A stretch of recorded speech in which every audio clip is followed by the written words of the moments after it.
Right, so let's make a start on the 1900 build bottom end. Now, as the pictures you can see, this is a 16 valve bottom end, KR or PL, doesn't matter. This is actually a PL code, the engine code, if you don't know. If you look up on there, that's PL and KR. Now, as the engine stands, a KR and a PL, zero difference whatsoever. The only difference is the PL engine code came on, I believe, the North American Mark IIs, which had a different injection system and a catalytic converter, and just for the emissions and stuff. And I think these produced about 128 PS, where the KR in the UK was 139. Again, block-wise, makes no odds, all the parts are exactly the same. So I've just tilted it over, drained a bit of oil out, nothing really in there. First thing I come across is this. Now, when you put these gaskets on, if you're putting sealant on it, you want a tiny smear, because that's an oil drain.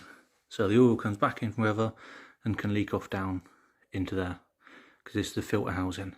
Now, this gap here is what oil comes out from the pump. Remember, the pump down here dries up. That silicone there is partially blocking that hole. So just remember, if you're putting gaskets on, ideally you don't need sealant because the gasket is designed to seal that area. But if you do put it on, just put an absolute marginal smear on it. No point to the size of that, because when it doesn't look like much and you tighten it down, it all squeezes out. So that's one thing that would have caused problems later down the line. Again, it's not really a big hole. So that's one problem. Well, not really a problem, could have been a problem. Again, what I'm going to do, pull out the shaft first. A bit of play in those gears, but it could be because the gears are dry. So I'm just going to take that off there, take the gear out, crack off the bolt on that, get the pulley out of the way, take the auxiliary shaft out and see what state the bearings are in. Probably like to be changed, need to be changed. Again, 16 valves, the auxiliary shaft is just for the oil pump, so there's no need to worry about timing it up, etc. So I'll get that pulled out. The engine not seized, turns over fine. Supposedly it had no compression, so we'll have a look at the rings when we pull it out. But it's all going to be rebuilt, like I've said. This will be turned into a 1900 bottom end using the pistons from the 9A. We'll go into this block, be overboard. This block's an 81.5mm, and they are 83mm, I think. Yeah, 83mm. So then this will be what's classed as a 1900 block, but it'll be like 1870cc or something. But then the standard 1.8 isn't really a 1.8, it's a 1781cc, but you generally always round it up to whatever it is. So this will be built as a 1900 block and sold on. So keep your eyes peeled if you want a 1900 bottom end. Give us a shout. So I'm going to get this pulled out and see what we can find. So I'll just show you this. I've just taken the clamp off and pulled this out. When you're building engines, that is all silicone sealant. Because of the zoom in, there we go. All that mess is all silicone. You don't need that much silicone to seal up that tiny surface, because all it's going to do, that silicone is just going to eventually fall apart, go inside the sump, and then it's going to sit where the oil suction is, and it's going to end up getting sucked into the pump and block the pump and cause your oil pressure issues. Again, that's a big dirty mess.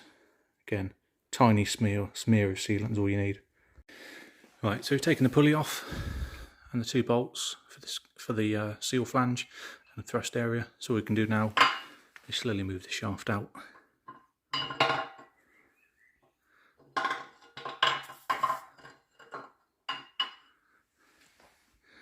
So wear-wise on there, don't look too bad. These generally won't wear unless you've got the, like I said in the previous video, the time belt too tight. Not too bad on there, so that's fine. And then I turn the light on. So there's not too much wear. There is quite a bit of wear at the bottom, but it's not too bad. Again, I have no history what mileage this is or anything. Again, I'll just change them anyway for the sake of it. Again, you can see the colour changes. It's lighter at the back and down the bottom. So that is the bearing material being worn away. So be for a set of new ones of those. So now I'll take the dipstick off at the way, spin it upside down and get the sump off. That's it, the engine's around with the way, sump's off. First thing, it's been apart before, this is a Febby oil pump, which probably explains why there was a bit more backlash in the gearing than an OEM pump. Remember, this is an OEM pump in the 9A. Turn this, hear minimal of the gears coming into contact. On this one, when you hear it, there's a louder noise. So that pump, see what it's like, but ideally I'd like to get hold of a used OEM pump, rebuild that, because they have a better tolerance on the gears. Again, if you haven't got good backlash or tolerance in the gears, you're not getting oil pressure, because it's those gears that give you oil pressure. But we'll come to that later on. So again, 16 valve splash plate, simple as they are, they'll do the job. So pull this off, get the oil pump off, and then we can have a look at undoing this bolt. I'll show you a simple tip how to do that. So, why is there a hammer in the engine? I'll show you. Now these nuts are obviously torqued up to about 180 Newton meters, very tight. Now to undo them, the easiest way, obviously if you've got the engine apart like this, get your hammer, a wooden hammer or a plastic one, poly one, put it between number 1 con rod and the block, big breaker bar, lever it until it cracks. Now if the hammer breaks, that's good, because you haven't broke anything in the engine, which you're highly unlikely to. But it's the easiest way to hold the crank and everything still, where you can crack this nut off. So I'll just show you that process now.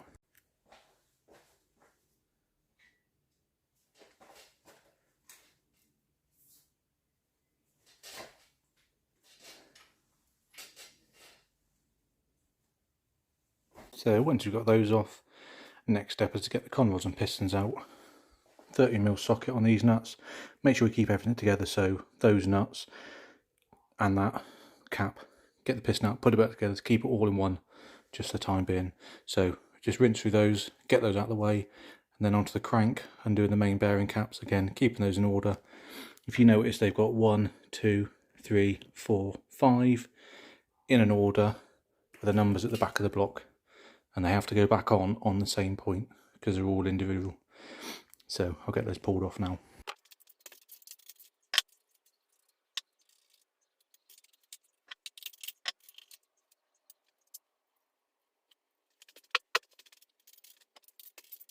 Well, there we go, that's the crank.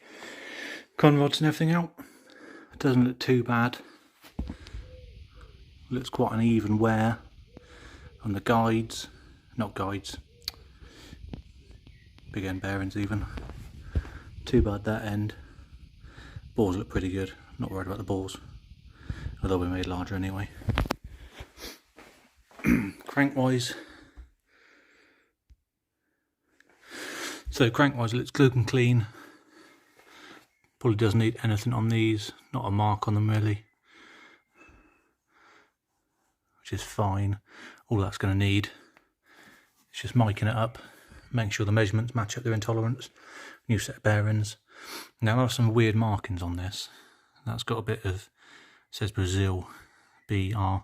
It's got B stamped in it, cast into it. Audi's been stamped in that sort as well. And there looks to have, that's not factory, I'd hardly doubt.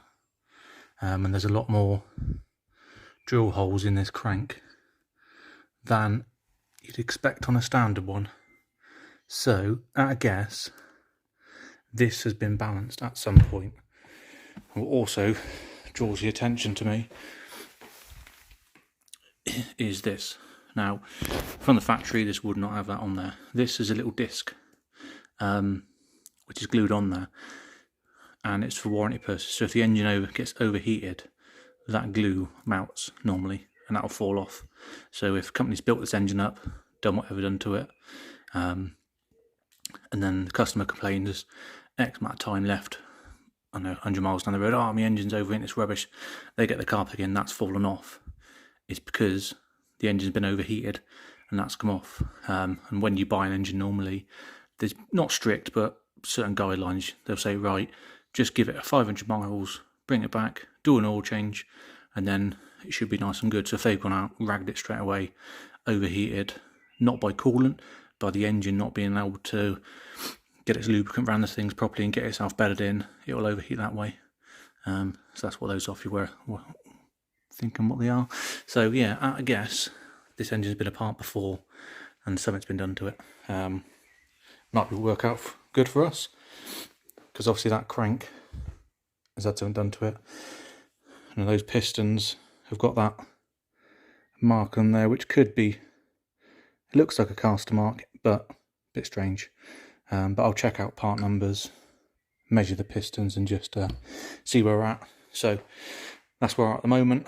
Nothing much to do on that block really. It's just I pull the core plugs out like I've done the other block, get those out because I'll replace those. Pointless not replacing them for the cost. Get the top big end bearing bits out, get the oil squirters out.